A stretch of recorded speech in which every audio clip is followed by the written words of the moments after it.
Salut à tous, c'est Pank de Cheno, bienvenue sur cette vidéo qui finit le mail que nous a proposé Ed pour répondre à ma question. Que s'est-il passé entre 56 et 66?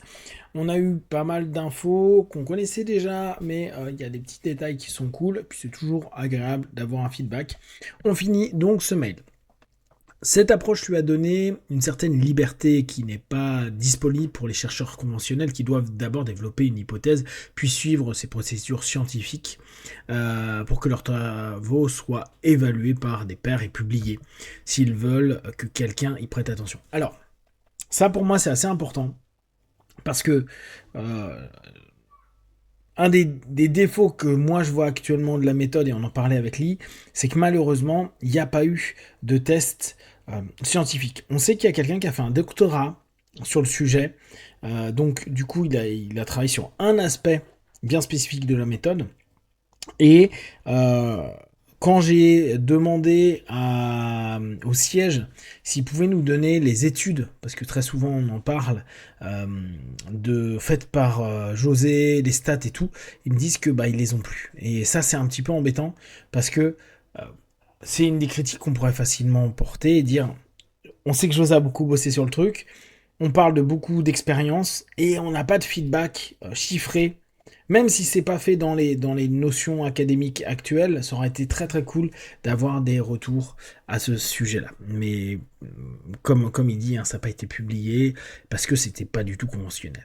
José Silva a eu la liberté de tirer parti de son ensemble unique de compétences et d'expérience. Sa capacité à motiver les gens s'est développée dès l'âge de 6 ans. Donc là, il revient un petit peu sur son passé. Alors qu'il était orphelin, cireur de chaussures, un vendeur de journaux. Les gens lui faisaient confiance et étaient prêts à le payer pour son aide. Une compréhension et une vision unique de l'électronique lui ont permis de comprendre l'importance des différentes fréquences cérébrales. Il savait que les fréquences les plus fortes provenaient du circuit le plus performant, celui ayant les plus faibles impédances.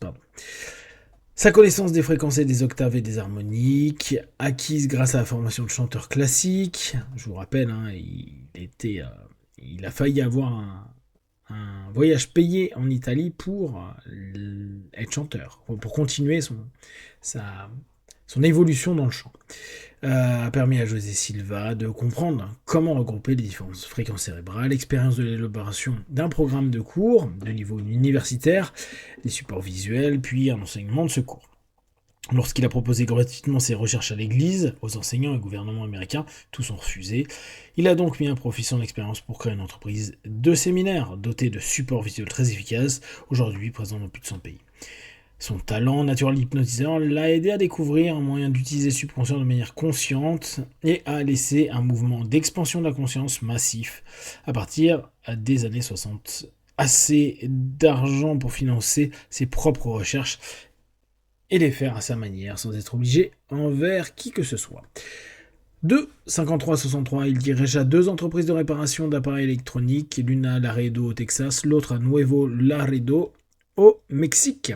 Père de 10 enfants, il s'impliqua dans leur vie, il prit des cours de chant et s'impliqua activement dans la vie de la communauté. Il mena également les recherches les plus importantes et les plus productives jamais menées sur la projection sensorielle efficace. Effective pour nous. Il utilisa la guérison holistique par la foi pour aider les personnes et voyageurs à l'étranger pour étudier les guérisseurs holistiques et découvrir leurs secrets. C'est ce que vous voyez en graduate et en ultra, donc les cours avancés. Il rejoignit l'organisation rosicrucienne locale et à la grande frustration de ses membres, termina ses cours beaucoup plus vite qu'il ne le souhaitait. Il invente un système permettant de fournir un service de télévision à la Laredo avant même l'implantation des premières chaînes de télévision locales. Il contribue également à la création de la première chaîne de télévision à Laredo, KGNS TV. En 63, il était prêt à guider des groupes de personnes à développer des perceptions extrasensorielles naturelles données par Dieu.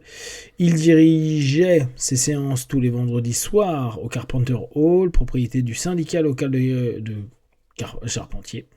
Il a peut-être fait la publicité pour ses réunions. C'est ce qu'il a fait en 82 lorsqu'il a tenu des réunions au sous-sol de l'église catholique qu'il fréquentait pour enseigner des techniques de guérison holistique par la foi et par la vibration rapide des mains.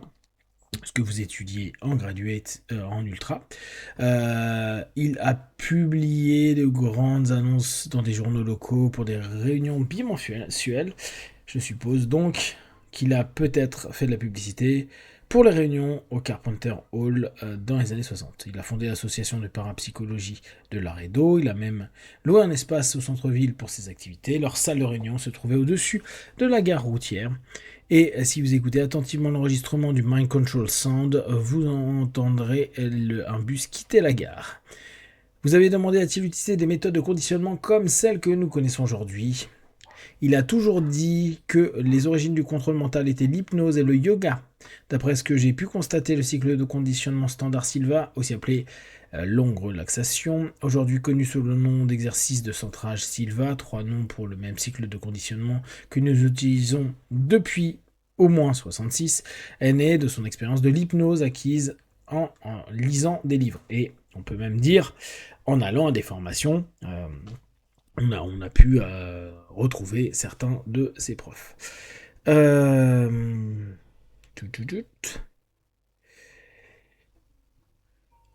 Ouais, plus tard, il a suivi un programme de formation en hypnose, voilà, afin d'obtenir un certificat testant qu'il était hypnotiseur compétent. L'histoire, je crois que c'est dans son autobiographie. Dans l'un de ses cours, un homme est venu se présenter. Il était l'auteur d'un livre d'hypnose qui lui avait été le plus utile et a dit à M. Silva que son cycle de conditionnement était le meilleur cycle de conditionnement qu'il avait jamais entendu. Il a effectivement acheté un EEG. Je pense que c'était surtout pour valider ses observations et documenter son travail. Finalement, il a demandé à des scientifiques de l'université de Trinity et de San Antonio de le tester, lui et certains de ses étudiants, afin de vérifier qu'il était capable de réaliser avec des scientifiques ce qui était dit comme impossible, à apprendre à étendre leur conscience jusqu'à un niveau alpha, en pleine conscience, et y rester après l'activation, analyser des informations et résoudre des problèmes complexes. Souvenez-vous, on en avait parlé avec Joe, qui était justement un des cobayes, entre guillemets. Il a documenté ses recherches, mais il a affirmé que 2 hommes ayant travaillé avec lui avaient volé, utilisé pour lancer leur propre projet. Il les a arrêtés, affirmé avoir détruit tous ses documents de recherche afin que personne ne puisse recommencer. Voilà. D'où le pourquoi du comment on n'a pas d'infos sur ses recherches. Il l'a exhorté à plusieurs reprises d'utiliser un enregistreur. C'est lui qui, c'est Ed qui a demandé d'enregistrer afin que les futurs chercheurs puissent poursuivre les travaux. Je lui ai dit qu'il pouvait conserver les enregistrements dans un coffre-fort, mais il n'a pas envisagé cette option. Vous pouvez lire plus de détails sur josesilva.net/research. Bien sûr, il attribue tout le mérite de l'intelligence supérieure. Nous avons été guidés à chaque étape. C'est le moins qu'on puisse dire, a-t-il déclaré à un groupe de 50 scientifiques en 73.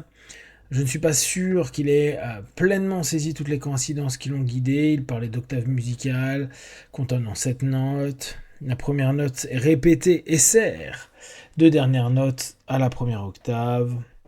La première note à la seconde, je suis sûr qu'il a dit ça mieux que moi. Un arc-en-ciel est composé de 7 couleurs. Il estimait donc que les fréquences cérébrales devaient être organisées en groupe de 7. Là, tout ça, il nous rappelle globalement ce qu'on a déjà appris sur un paquet d'éléments. En travaillant sur nos derniers livres, les coïncidences créatives, des idées intéressantes me sont venues sur les coïncidences qui l'ont guidé.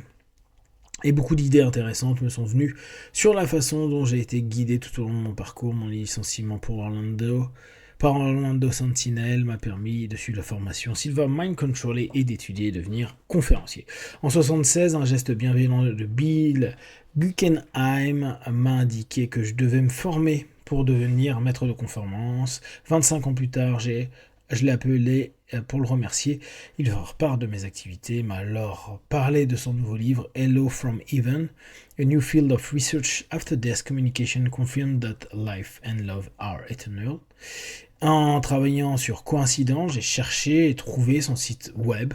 Il était décédé quelques mois plus tôt. Son récit de ce qu'il était arrivé alors que nous suivions tous les deux les cours de Paul Frenzella. Il m'a inspiré, renforcé mon appréciation par sa gentillesse et a renforcé mon émerveillement quant à la manière dont une intelligence supérieure nous guide lorsque nous y prêtons simplement attention. Quand vous aurez l'occasion, jetez un œil sur Creative Coincidence, coécrit avec Joe. Non, je ne lui ai pas parlé, j'ai écouté de vieux enregistrements et lu de nombreux articles. Ok. Je suis heureux que vous me posiez ces questions. Comme vous pouvez le constater, j'aime étudier les choses qui se sont produites. Ce que j'aime encore plus, c'est de découvrir des nouvelles découvertes que nous faisons, une nouvelle façon dont nous continuons d'élargir notre conscience alors que nous entrons dans une deuxième phase de l'évolution humaine sur la planète. Pendant des années, je lui demandais sans cesse est-ce que ça a déjà commencé. Chaque année, il répondait pas encore. Jusqu'en 96-97 environ, il me semblait qu'élargir notre conscience au subconscient était un bon début. Élargir notre conscience de sorte que notre perception ne se limite plus à nos sens physiques, mais que nous soyons désormais conscients de nos sens psychiques et des informations qu'elles peuvent détecter. Je comprends maintenant que la prochaine phase de l'évolution humaine va au-delà de bêta, alpha, theta, delta, jusqu'à la porte vers l'autre côté. Faites-moi part de vos réflexions. Voilà, donc ça nous donne un petit aperçu. Globalement, pour moi, j'ai pas eu vraiment les informations qui m'intéressaient. Il nous a fait un résumé au moins très clair de toute cette période et de la façon de penser de Silva. Ça, je trouve que c'est un gros plus parce que ça nous permet de résumer. Ça vous permet, pour ceux qui n'ont pas tout regardé depuis le début avec Lee, de vous donner une synthèse plutôt clean du travail de José sur ces sujets-là. Si vous avez des questions ou des remarques, vous les partagez sur Facebook, YouTube, j'y répondrai le plus rapidement possible comme d'habitude. De tout ce que je propose, ne prenez que ce qui est bon et juste pour vous tester, observer, analyser et conclure. Be one. Ciao.